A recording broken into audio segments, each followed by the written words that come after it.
What's going on, guys? Welcome back to LOI Fan TV, and things are heating up in Europe this week. Of course, the LOI sides are in action. We won't have Derry City. Of course, they were eliminated last week by Bruno Magpies, but Shamrock Rovers are in action on Tuesday evening against Sparta Prague. We have St. Pat's against Vaduz, and we have Shelbourne against FC Zurich. Both those are in the Conference League. So plenty of action to keep us going. As always, we're joined by Luke to go through it all. Luke, how are you, man? Oh, good. Yeah, no, looking forward to this week now. This is the week where it gets interesting, So some Big big time. ties. So yeah, it's going to be good. 100%. 100%. We'll start off with Shamrock Rovers, obviously, on Tuesday evening against Sparta Prague. Now, this feels like a massive step up. Obviously, kind of Rovers kind of sneaked by Viking or Reykjavik in the end. It was close. Obviously, a penalty in the last minute decided it. Could have gone into extra time and was potentially a lucky escape nearly in the end for Shamrock Rovers. And this is a genuine kind of side with European pedigree. I was having a quick look, and I think in Europe last year they beat Galatasaray and Real Betis. They had two Czech players who played at the Euros, one Serbian at the Euros who played against England. I'm gonna butcher the name here, Veliko Bermencevic. He scored 16 in 30 last year. He's the player of the year in the Czech Republic as well. So a team full of kind of high quality international players worth millions of pounds. Tough game. Yeah, yeah. To be honest, this is a free hit. It's a free Yeah. hit at the highest order. Like we've three opportunities now to get in group stage football, and Mm. it's funny because the Europa League draw got made today. If we lose this tie, and we either get Slovan Bratislava or Kelji from Slovenia. Like That's Lana, tough. they both have pedigree, like a lot of international pedigree too. So That's the Europa League side, is it? yeah, yeah, Oh, and it was funny tough. because Yeah. like on the other side of the draw, like we could have gotten the losers of Malmo and Key Klaksvik who are Faroe Mm. Islands, and then we could have got it was the Andorran champs. They lost, so we got a really tough draw today. Sicker. Yeah. But sure, look, it's all part of the fun. Yeah, it's a free hit, as I said. It's very unlikely we get anything from this, but it's one of those things. Like I saw earlier on, Tala's sold 8,500 tickets for it so far, so Fantastic. potentially reach double figures depending on what they bring from Yeah. Prague. But yeah, these are real quality. Like they're European regulars. Sure, Liverpool knocked them out in the last 16 Europa League last season. Yeah, it's a. I'd be delusional if I was to say we've a chance because realistically on paper we don't. It's just a matter of kind of going out there, keeping it tight, feeling them for the first 10, 15 minutes and hoping we don't concede early and potentially nick something. But as I said, it's a pipe dream stuff. But it's going to be a great occasion. And Yeah. yeah, hard work from last week earned us this opportunity. So I was about to mention, I thought you were going to go into it there in terms of hard work from last week. I was going to touch on the Bohemians game on Friday night. oh Jesus. Obviously not an ideal situation kind of sandwiched in between. Is it one where you kind of just try and move on from it as quick as you can and go back to this? Or it is a really, from all accounts, I didn't actually watch it, but I heard it. And the way Rovers been playing generally this season and from the Bohemians game, it was a really worrying performance from all accounts. Yeah, look, I see both sides. Like on one hand, we made four changes to the team and we look completely disjointed and the ball keeper wasn't tested in the whole 90 minutes apart from Yeah. the glimmer chance we have with Dan Cleary in the first 15 minutes. But like, yeah, it's not good enough from that perspective. But at the same time, it's not like Tuesday was you kind of had to be there to understand like how much of an adrenaline, like how big that was, and kind of like how hard we made it for ourselves to get over the line, and then the Yeah. adrenaline dump from that. Like I can only imagine what kind of the players that played on Tuesday felt on Friday, and we made a quadruple sub there in the 60 minute and just didn't kick on for us, and it was No. just a terrible performance. But I feel like there's a bit of an overreaction at the same time because Tuesday was monumental. So yeah, Yeah. as I said, a terrible performance, really poor. Brady like pinpointed after the Champions League game, he's like, right, we're gonna make a run at the cup this year and we're out again, the first hurdle. So it's not Yeah. ideal from that perspective. But like, look, if you would have said your group stages or FAI Cup final, from a financial perspective, it's a no-brainer. So Yeah. yeah, Yeah, that's of it. course. Yeah, absolutely. Yeah, it is from an outside perspective. It looks worrying. Obviously, out of the cup, good bit behind in the title race, and then yeah, Europe's going okay. Yeah, obviously, I think I only had like 35% possession against Viking at home last week. So from a performance standpoint, little bit of concern. Maybe the two goals kind of led to that, and you sat back a little bit, so that might be kind of skewed the stats a little bit as well. So you can't read too much into it. But yeah, I just think in this one, I think he could be on the end of a bit of a hammering here now. To be honest, I'm backing Sparta Prague 3-0. I tell you. I think they could do it. Hit just for a few, to be honest. Yeah, look, yeah, do I think Sparta Prague will win? Yes. I suppose if I was to base it off kind of like the 2 years ago, we got to the group stage, like we turned over Ferencváros and Tala, we beat Ludogorets and Tala. Yeah, Like we won 4 games in the run up to that group stage. Now I don't think we're going to win this game, but I think Tala is a tough place to go, and I think when yeah. we go over there, it's not going to be pretty by all accounts. Yeah, I don't think we're going to win the game. I'm gonna be optimistic. I'm gonna say we lose the game 2-1. Okay. I was gonna think you're gonna go for a draw or something. I just don't think you're the same side as you were a couple of years ago. I Oh, think not at that all. Yeah, yeah, it feels like some of those players, Jack Burns not the same as he was. Pico no. Lopez doesn't even look the same as he was. It's kind of just a little bit slowing down a touch in a few of these players, and then the keeper obviously big issue, and yeah, it just doesn't feel the same. So I think this one could be if they score early, it could be an ugly night. But hopefully you can hold on and make a good crack at them. But it just seems I think they're genuinely a really top team. They're top drawer. Yeah, no, it's gonna be it's a monumental task. Yeah, no without a doubt. And we'll move on then to Thursday night, the Europa Conference League. First up, we will chat about St. Pat's, who obviously kind of got their bye into the second round of the Conference League after winning the FAI Cup last season. They host Vaduz from Switzerland. Obviously, they're kind of a funny one. They're actually from Liechtenstein, so they play in the second tier of the Swiss league. There's no actual Liechtensteinian league, Liechtensteinian. Um, but I think they win the Liechtenstein Cup pretty much every year. So between all the teams that are in Liechtenstein, so they get access to Europe that way or something. So yeah, a bit of a mad one.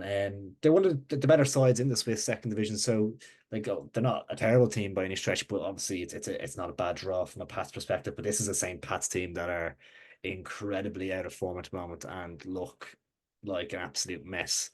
And Stephen Kenny really has his work cut out. And again, this is a tough night for them. Yeah, I saw a stat. John Daly got 1.2 points per game on average, and Kenny's on one. And they're Yeah, signing yeah, like El Dezzetti and Anang and a few others. Like, yeah, it's a weird one, isn't it? Like, you think Liechtenstein, you think walk in the park, but then again, like Swiss second division isn't the worst standard in comparison to kind of no, like you look at Derry going out to Bruno Magpies. yeah. So And Derry you beat don't Pats 3 know. 0 like Yeah, and they beat Pats yeah, 3-0. yeah. Exactly. So you just don't know. This is an interesting one. This is one of those games you can flip a coin on. I did like if I looked at the score on Thursday and I saw Vaduz won, it wouldn't surprise me. If I saw I Pats won, it know. wouldn't surprise me. It's Mm, just yeah, it's a coin toss. But I wonder.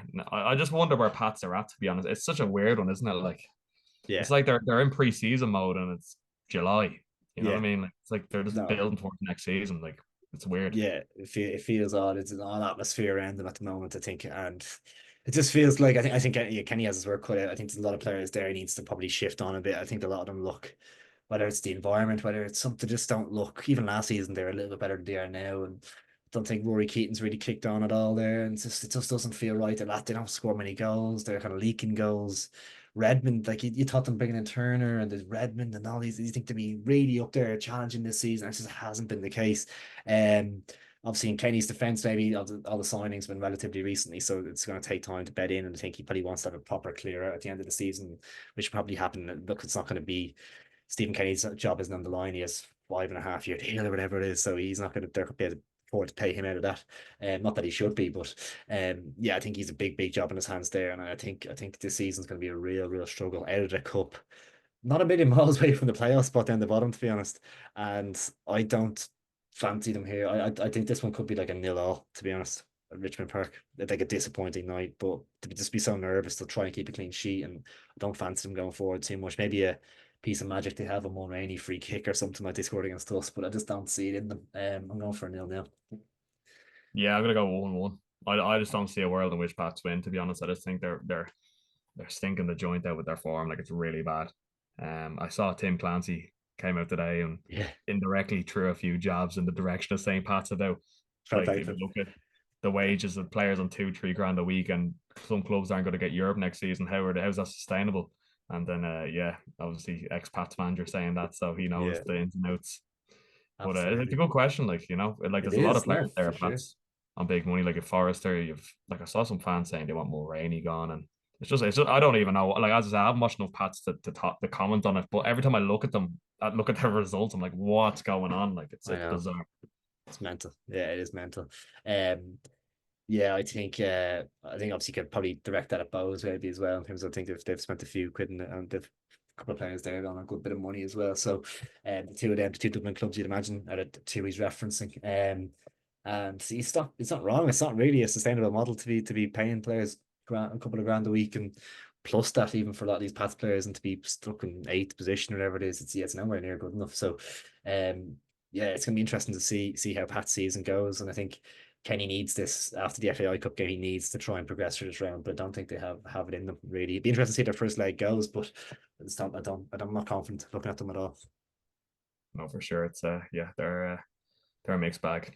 Yeah, no, absolutely. Finally, then Shelbourne, much tougher game than St. Pat's. Obviously, they travelled to Switzerland as well, but they FC Zurich. I think their season actually started there at the weekend. They won their first game, 2-0 away from home. I saw they spent £1 million on a Nigerian youngster, Ume Emmanuel, who scored in his debut as well. So he looks like a talented young player. Obviously, it's obviously a massive task on the coming up here for Shells. Like this is an incredibly difficult fixture. Yeah, it's tough. Then again, I don't. I just have a weird feeling about this tie. Like this is, it just feels like signature Damien Duff territory. Mm. Like you think Swiss league and you're like, oh God, Swiss internationals, but it's actually no Swiss internationals to It's play in the interesting, Zurich isn't it? team. Yeah, they're Yeah, good. Swiss is it's a good national team though, isn't it? They're like oh, a it's really top strong tier. Yeah, team. Like yeah, it's just I suppose you'd initially think like, oh, there'll be a few, but there on the isn't. bench And or then something. like, Yeah, yeah, there's 4 or 5 internationals that like they play for like Bosnia and Kosovo and Ghana. Like it kind of it's varied. So like they have pedigree and they're a good side. But as I said, like first leg over here, if you could ride the storm and get them back to Talca with a goal in it, like you never know. Like obviously the odds are stacked against you, but like as we said at the start of the season, as we said last week, Damien Duff Shelbourne are like they're set up, they're tough to beat, they're hard to break down, yeah, and that's like his foundation stone of ever since he's taken over at Shell. So this is a real, I think Joey O'Brien and Damien Duff will be like, they'll be licking their lips looking at this fixture because there's a real chance for them to show how tactically good they are as coaches. So I'm looking forward to 100%. seeing it. Yeah, it's a really good chance for them to really show what they can do. And a couple of interesting points on Shells in the last week or so. Going back to last Thursday, the St. Joseph's game, Duff did start off with a five at the back, and it kind of proved to be the wrong decision. He kind of played it a little bit more, tried to play a little bit more safe, going back to what we did a couple of years ago. That five at the back, we've kind of progressed from that into that four at the back. And it didn't really work. Obviously they took the lead. We pegged them back quickly enough, but he did make that change at halftime back. He took off a defender and brought on a midfielder to go back to that kind of 4-3-3 or whatever it is. So be interesting to see what he does here. I would imagine with a step up in opposition, he will go back to the five at the back and try and keep it within a goal or whatever it is, or keep the tie alive going back to Dublin. That being said, maybe he's like, we try and get in the front foot and try and play. But if you're doing that against this level of opposition, I don't think we probably don't have the capability to do that. So I'd imagine it will be that five at the back, but it'd be interesting to see what he does because it didn't work last week. So it'd be interesting to see what he does there. And then obviously the Bray game on Sunday. I'm not sure if you heard his comments post match, but he tore into the Shells players, kind of accused them of being arrogant and players knocking on his door for starts and then like not delivering and things like that. So really gave him a hard time after that game. And by all like it wasn't a good performance. So well within his rights to do so. But it's just interesting after the week that Chels had that he was so kind of out there in the media as well, not just in the dressing room, but in the media, kind of laying into them. But that's just the way he is. He has high standards and he makes no two ways about it. 100%. It's kind of the right note to be going to a game like this. Like you don't want to be kind of resting your laurels and going like, oh, we'll cruise down to Bray on a Sunday and we'll beat them in cruise control. Like if you want to win this league, if you want to be competitive in Europe, you have to be consistent. And yeah, like there's no better man to kind of drive those standards. So he's well within his rights. And going over here, like obviously Sean Gannon missing out. So like that's a huge loss for you guys. Massive Obviously, experience, like everything. Like you've Gavin Malloy as well, gone to Aberdeen. So like that's like two your back four from the start of the season that aren't about. Obviously, Cameron Ledger's coming in and he's been outstanding. mm. But yeah, especially if he's got the five at the back, you kind of wonder like who's gonna kind of make up that back five. So yeah, there's definitely decisions for Duff to make in the lead up to this game. 100%, 100%. It's like one of those we might not know how he's lining up. It could be like an Everett Caffrey right wing back or something like that, filling in, but you don't know. He kind of has that ability to kind of start into midfield and go to the forward end or something like that. So interesting to see how he plays it. But yeah, it's a big call from here, and no doubt he's been mulling it over with Joey O'Brien in the past week or so since they've got through that Joseph's game. But yeah, it's gonna be a massive tie. I'm gonna back Zurich to win 2-1. I think we might nick a goal, hopefully, and bring the tie back to Dublin well and truly alive and kick it. That's the ideal anyway. Yeah. Yeah, no, I see your logic completely with 2-1. I'll be kind of inclined to do that myself. But then again, if I was to be like take off my League of Ireland hat, it's your first experience in an environment like this. It's easier said than done. Like you Yeah, don't know what you're walking into over there. Like their season's underway. It's not like they're in preseason. They're a good side. exactly. That's a huge Um, factor as well. yeah, and you don't know what the weather's gonna be like. Like obviously, like you saw what happened over in Gibraltar. Like with the weather, like yeah, it could be you can get a good day or a bad day, Yeah, and the spells can be like so. Yeah, I'm gonna lean towards 2-0 Zurich. I think like it'll be yeah it'll be as you said a tough game. I think a lot of game management involved, and there even regardless of the result, I think there'll be a lot of lessons learned. So it's definitely like it's fantastic the Shells are on this stage, and I think it can mean nothing but good things for the club going forward. 100%, 100%. And even at 2-0, the tie is like not dead and buried where it's like doesn't make the game at home not worth going to or something. If it's 4-5, 4-0 or something, it's kind of like dead and buried. But 2-0, you kind of have if you Get, score get a first or goal, nick a something. goal in the first Yeah, half. Yeah, yeah, you're it's cagey then, you know. That's what just get exactly. back to talk with the game alive and like you'll pack the place. And like second leg, obviously there's a different atmosphere. Like with those first legs, you're kind of like feeling each other a lot more in the first leg, but the second leg, like at home, and you kind of know what's at hand. Like yeah, I'd fancy Shells definitely in the second leg. It's just a matter of getting it to that, you know. Yeah, yeah, and as you say, as you kind of touched on previously with the pitch being narrow and stuff like that, and talk and Riverside on top, yeah, hopefully be alive and be some night and talk if Shells can bring it back alive and well, and have a crack at it there. Be some atmosphere. But yeah, there you have it, guys. Our predictions ahead of this week's games in the Champions League and the Europa Conference League as well. So not predicting as many wins this week for the LOI sides, but hopefully they can all do us proud and put in some good showings. But yeah, let us know your predictions down in the comments below. Please drop a like in the video if you are new and subscribe as well if you don't mind. Thanks a million. Take it easy, guys.